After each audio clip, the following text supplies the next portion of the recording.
Trading को अक्सर लोग सिर्फ नंबर्स का, चार्ट्स का खेल समझते हैं, लेकिन असल में ये उससे कहीं ज्यादा है। ये एक दिमागी खेल है, साइकोलॉजी का खेल है।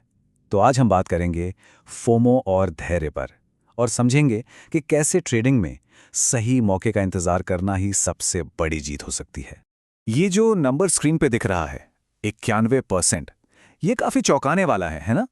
लेकिन ये सेबी का डेटा है। सेबी के मुताबिक 91% ट्रेडर्स पैसा गंवाते हैं। ये आंकड़ा हमें सीधे सीधे ये बताता है कि इस खेल में सिर्फ स्ट्रैटेजी ही नहीं, बल्कि मनोविज्ञान को समझना कितना जरूरी है। तो सवाल यह है कि इतने सारे लोग आखिर फेल क्यों होते हैं? क्या सबकी स्ट्रैटेजी गलत है? नहीं, असल में इसके पीछे एक छिपी हुई कीमत है, एक हिडन कॉस्ट, जिसे कहते हैं साइकोलॉजी टैक्स। और असली खेल इसी का है। तो ये साइकोलॉजी टैक्स है क्या चीज? सीधी भाषा में कहें तो ये वो कीमत है जो कोई भी ट्रेडर अपने इमोशनल फैसलों के लिए चुकाता है। डर में आकर या लालच में आकर लिए गए फैसले ये इतने भारी पड़ते हैं कि आपका बेस्ट टेक्निकल एनालिसिस भी बेकार हो जाता है। तो ये साइकोलॉजी टैक्स आता कहां से है? इसके पीछे हैं दो सबसे बड़े विलेन जो हर ट्रेडर के दिमाग में बैठे हैं, डर और लालच। और इनमें से एक डर ऐसा है जो सबसे कॉमन और सबसे खतरनाक है, फोमो, यानी फियर ऑफ मिसिंग आउट। ये वो बेचैनी वाली फीलिंग है जब लगता है कि अरे सब पैसा कमा रहे हैं और हम ही पीछे रह गए। और बस इसी फीलिंग में आकर इंसान बिना सोचे समझे, बिना किसी एनालिसिस के ट्रेड में कूद जाता है। और देखिए, इस चीज को बिल्कुल भी हल्के में मत लीजिएगा। ये ट्रेडर्स के बीच सबसे आम भावनाओं में से एक है, और साथ ही सबसे खतरनाक भी। ये एक ट्रेडर का सबसे बड़ा दुश्मन हो सकता है। पता है फोमो का सबसे खतरनाक असर क्या होता है? ये आपको एक ऐसे जाल में फंसा देता है जहां आप ठीक उल्टा करते हैं जो करना चाहिए। मतलब जब मार्केट पीक पर होता है तब आप खरीदते हैं, और जब घबरा कर सब बेच रहे होते हैं तब आप सबसे नीचे बेच देते हैं। ये बाय हाई सेल लो का परफेक्ट केस है। तो फिर इसका इलाज क्या है? इसका इलाज है इंतजार के खेल को समझना और अपनाना। यहां पर धैर्य रखने का मतलब चुपचाप बैठना नहीं है, बल्कि ये एक सोची समझी स्ट्रैटेजी है। और इसके लिए अपनी सोच को बदलना होगा, एक जुआरी वाली सोच से एक बिजनेस ओनर वाली सोच में। चलिए इन दोनों सोच के फर्क को देखते हैं। एक तरफ है जुआरी वाली मानसिकता, जो सिर्फ ये पूछती है कीमत क्या है, कल बढ़ेगी या नहीं, चार्ट क्या कह रहा है।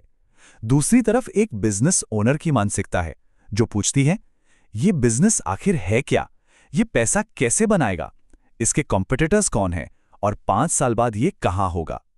देखिए कितना बड़ा फर्क है। तो एक बात साफ कर लेते हैं, धैर्य का मतलब ये बिल्कुल नहीं है कि बस हाथ पर हाथ धर के बैठे रहो। नहीं, ये एक एक्टिव स्ट्रैटेजी है। ये अपनी प्लानिंग के हिसाब से सही मौके का इंतजार करना है। चलिए, थ्योरी बहुत हो गई, अब कुछ प्रैक्टिकल तरीकों की बात करते हैं। एक एंटी फोमो टूल किट, जो इस जल्दबाजी को कंट्रोल करने और अनुशासन लाने में मदद करेगा। तो ये $1 मिलियन सवाल है।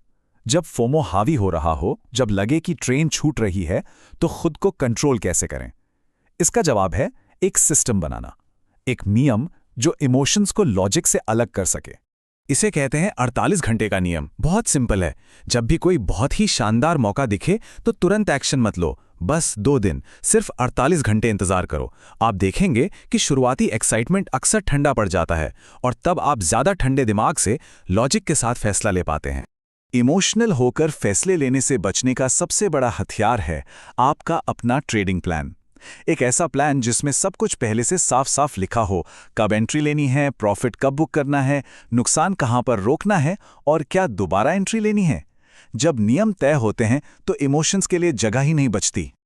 और ये सब हमें एक बहुत ही जरूरी आइडिया पर लेकर आता है, प्रोसेस मुनाफे से ज्यादा जरूरी है। लंबे समय में कामयाब होने का राज हर ट्रेड में पैसा कमाना नहीं है, बल्कि एक सही प्रोसेस को बार बार फॉलो करना है, चाहे नतीजा कुछ भी हो। यही वो चीज है जो एक प्रोफेशनल ट्रेडर को एक एमेच्योर से अलग करती है। एमेच्योर सिर्फ शॉर्ट टर्म रिजल्ट्स के पीछे भागता है, जबकि प्रोफेशनल अपनी प्रोसेस पर फोकस करता है, क्योंकि उसे पता है कि एक अच्छी प्रोसेस ही लंबे समय में अच्छे रिजल्ट्स देगी। तो बस एक बात हमेशा याद रखनी है, अगर कोई मौका आपकी प्लानिंग में फिट नहीं बैठता और वो छूट जाता है तो कोई बात नहीं, ये ठीक है।